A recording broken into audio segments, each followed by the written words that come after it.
Ada yang menarik di berita kemarin dan hari ini baru saya baca di aktualonline.co.id, dan juga kemarin juga saya ada lihat di TikTok di kanal Rakyat ya, Sumatera Utara, terkait Sumut tidak siap jadi tuan rumah PON 2024. Alasannya terkait dengan sport center yang ada di Deli Serdang.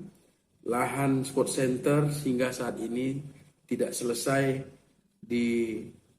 dikuasai atau tidak siap untuk dibangun.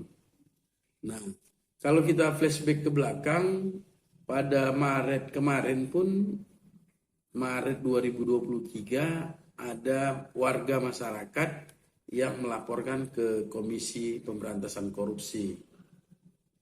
Sebenarnya jauh sebelumnya di tahun 2020 ya, di bulan Februari 2020, berkaitan dengan masalah tanah ini juga sudah dilaporkan ke KPK ya oleh 6 warga masyarakat dan menunjuk beberapa kuasa hukum, termasuk saya menjadi kuasa hukum masyarakat ini, terkait dengan dugaan suap soal surat perintah pembayaran atau SPP lahan ex HGU PTPN 2. Nah, pada saat itu kita melaporkan itu, ada beberapa pejabat yang kita laporkan, antara lain Direktur Utama PTPN 2 pada saat itu Pak Muhammad Abdul Ghani, kemudian mantan Gubernur Sumut Tengku Eri,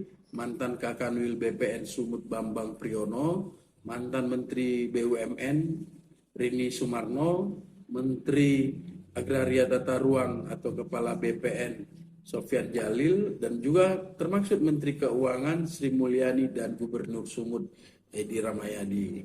Nah, pada saat itu Pak Gubernur malah tidak senang. Dia tunjukkan bahwa laporan kita ini menyinggung perasaannya. Padahal ya, maksud kami seharusnya gubernur itu berterima kasih dengan 6 warganya yang telah mengingatkan bahwa ada terjadi kesalahan dalam pengalihan hak tanah yang untuk dibangun sport center.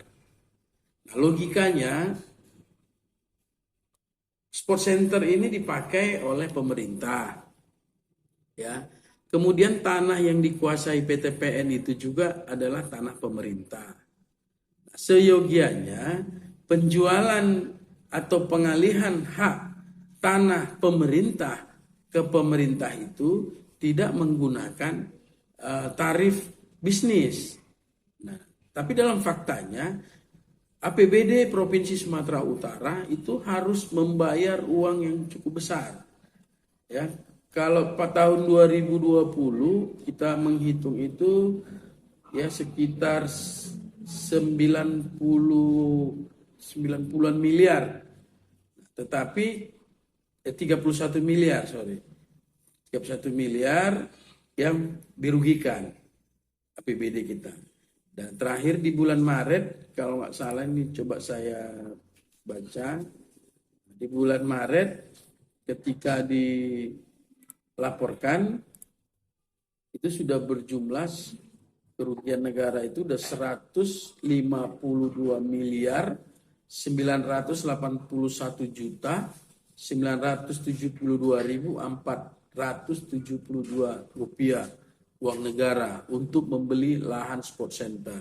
Nah, ini yang menarik. Bagi masyarakat awam tentu kalau saya jelaskan, tanah pemerintah dijual kepada pemerintah untuk kepentingan pemerintah dan masyarakatnya. Kok dijual dengan harga bisnis? Nah, ini yang aneh.